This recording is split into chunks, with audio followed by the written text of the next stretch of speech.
আল্লাহ রাব্বুল আলামিন বলেছেন হাদিসে কুদসি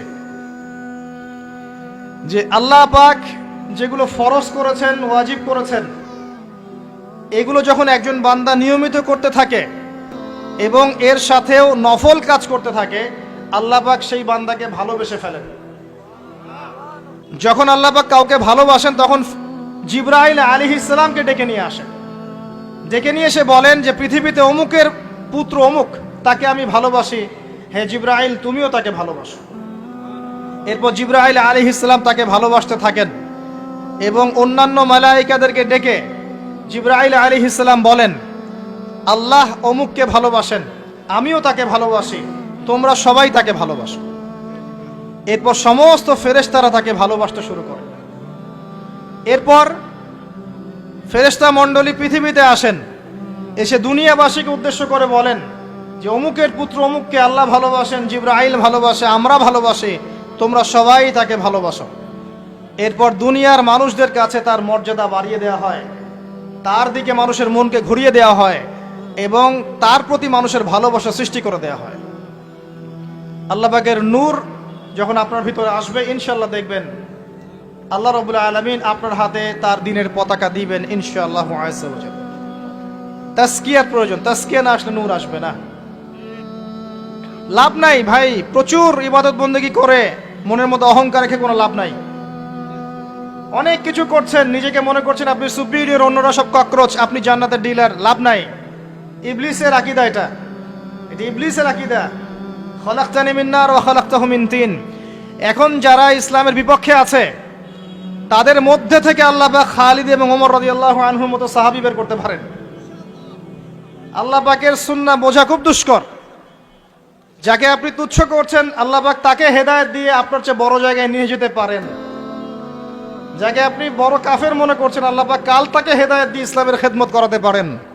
আবার আল্লাহ পাক আপনাকে, যিনি 5 ওয়াক্ত নামাজ পড়ছেন, রোজা রাখছেন, আপনাকে পথভ্রষ্ট করে দিয়ে জাহান্নামে নিতে পারেন।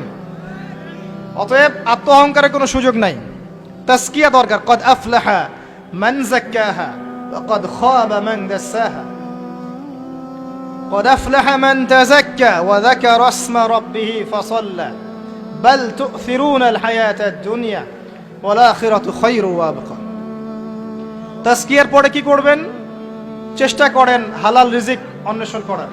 আল্লাহর ওয়াস্তে সুদ খায়েন না, আল্লাহর ওয়াস্তে ঘুষে যায় না, আল্লাহর ওয়াস্তে, আল্লাহর দোহাই দিয়ে বলছি দুর্নীতি করেন না, আল্লাহর ওয়াস্তে মানুষের সম্পদ আত্মসাৎ করেন না।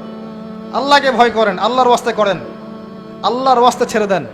হাত জোর করে রিকোয়েস্ট করছি, সুদ খায়েন না। নিজের মায়ের সাথে জেনার মতো অপরাধ, নিজের মায়ের সাথে জেনার মতো অপরাধ, এটা আমার কথা নয়, এটা মুহাম্মদ সাল্লাল্লাহু আলাইহি ওয়াসাল্লামের কথা। যাকে কবরে আপনাকে দেখানো হবে, যিনি আপনার জন্য সুপারিশ করবেন কাল কিয়ামতের মাঠে, যিনি আপনার জন্য হাউজে কাউসারের পানি নিয়ে দাঁড়িয়ে থাকবেন, আপনার উসওয়াতুল হাসানা, সেই মুহাম্মদ সাল্লাল্লাহু আলাইহি ওয়াসাল্লামের কথা সুদ খেও না। এর সর্বনিম্ন পাপ নিজের মাকে বিয়ে করা, নিজের মায়ের সাথে জেনা করা। কেউ যদি এই সমাজে নিজের মায়ের সাথে জেনা করে থাকে, কালকে সকালে রাস্তায় বের হয়, আপনি চাইবেন তাকে রজম করে মেরে ফেলতে, চাইবেন না? এই কাজ দিব্যি আমরা করছি। সর্বোচ্চ পাপ সুদের, আল্লাহ এবং তার রাসূলের সাথে যুদ্ধ করা। অনেক দিন আয়াতটা বলেছি, আবারও বলছি শোনেন, কারণ কিছু মানুষের কানে ঢুকতেই চায় না কথা। আল্লাহ পাক বলেছেন, ইয়া আইয়ুহাল্লাযীনা আমানু, হে মুমিনগণ, ইত্তাকুল্লাহ, আল্লাহকে ভয় করো, ওয়া যারু মা বাকিয়া মিনার রিবা, সুদের অবশিষ্ট অংশগুলো ছেড়ে দাও, ইন কুনতুম মুমিনিন, যদি প্রকৃতপক্ষে মুমিন হয়ে থাকে, ওয়া ইল্লাম তাফআলু, যদি তোমরা এই কাজ না করো। শুনেন আল্লাহর কথা, আল্লাহ বলছেন যদি তোমরা এই কাজ না করো, ফাযানু বিহারবিম মিনাল্লাহি ওয়া রাসূলিহি, তাহলে আল্লাহ এবং তার রাসূলের সাথে যুদ্ধের ঘোষণা শুনে নাও। The path is yours, choose your path, রাস্তা আপনার, আপনি চুজ করেন কোন পথে আপনি যাবেন। কেউ বাধ্য করবে না আপনাকে। লা ইকরাহা ফিদ্দিন, দিনে কোনো বাড়াবাড়ি নাই। তরোয়াল দিয়ে কেউ বলবে না যে সুদ খেও না, তরোয়ালের জোরে কেউ বলবে না যে ইসলাম কবুল করো। ইসলাম এগুলো হারাম, ইসলাম এভাবে ছড়ায় নাই, এগুলোর সাথে ইসলামের কোনো সম্পর্ক নাই। ইসলামের নামে যারা সন্ত্রাসবাদ ছড়িয়েছে এবং জঙ্গিবাদ ছড়িয়েছে, এগুলোর সাথে ইসলামের কোনো সম্পর্ক নাই। ইসলাম বাধ্য করবে না আপনাকে, কিন্তু আপনি রাস্তা, ওয়াহাদাইনাহুন নাজদাইন, দুইটা পথ আমি দেখিয়ে দিয়েছি, আপনি একটা চুজ করেন। ইম্মা শাকিরা ওয়া ইম্মা কাফুরা, ইচ্ছা হলে আপনি কুফরি করেন, ইচ্ছা হলে কৃতজ্ঞ হন। আল্লাহ বলেছেন সুদ খেও না, নিজের মায়ের সাথে জেনা করা, আল্লাহ এবং তার রাসূলের সাথে যুদ্ধ করা। আপনি পথ চুজ করেন। একটা টাকা যদি হারাম থাকে রিজিকে, আপনার ইবাদত কবুল হবে না। সে যেই হোক, দাড়ি টুপি পাগড়ি জুব্বাওয়ালা মানুষও যদি সুদ খায়, জায়েজ হয়ে যাবে না। পৃথিবীর সমস্ত মানুষ যদি ভোটাভুটি করে যে সুদ হালাল, হালাল হয়ে যাবে না। পরিবারের হালাল রিজিকের ব্যবস্থা করেন। অনেক মানুষ দেখা হয়, কথা হয়, মেসেঞ্জারে টেক্সট করে, হোয়াটসঅ্যাপে নক করে, যে বড় চাকরি করতো, 60,000 70,000 80,000 টাকা বেতন পেত, তখন রিজিকে বরকত ছিল না, ছেড়ে দিয়েছে, চায়ের দোকান দিয়েছে, এখন রিজিকে বরকত আছে। আজকেও একজনের সাথে দেখা হয়েছে, তিনি ইউএস বাংলা এয়ারলাইন্সে কাজ করেন। আমাকে বলছেন, ভাই মুরব্বী মানুষ, আমার পরিবারের সদস্য সংখ্যা বেশি ছিল, হারাম জবে ছিলাম, সুদ খেতাম, সুদি এনজিওতে কাজ করেছি, আপনার লেকচার শুনেছি, আলহামদুলিল্লাহ আল্লাহ পাক শুনিয়েছেন তাকে, এখানে আমার কোনো ক্রেডিট নাই, তিনি ছেড়ে দিয়েছেন, এখন এখানে কাজ করেন। আমি বললাম, পরিবারে কি কোনো সমস্যা হয়, রিজিকে বরকত আছে না? তিনি বলছেন এখন বারাকার শেষ নাই। বলছে কেউ অসুস্থ হয় না পরিবার আমার এখন, আগে ডেইলি অসুস্থ হতো।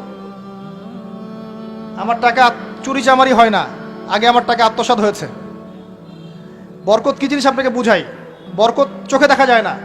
আপনি হালাল রিজিকে থাকেন, দেখবেন আপনার পরিবারের মানুষ কম অসুস্থ হচ্ছে, খরচ কমে গেল, আপনার সম্পদ চুরি ডাকাতি হচ্ছে না, নিরাপদ আছে।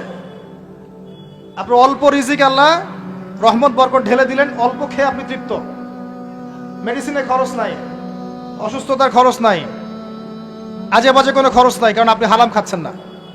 বরকত চোখে দেখা যায় না, এটা বুঝতে হয়।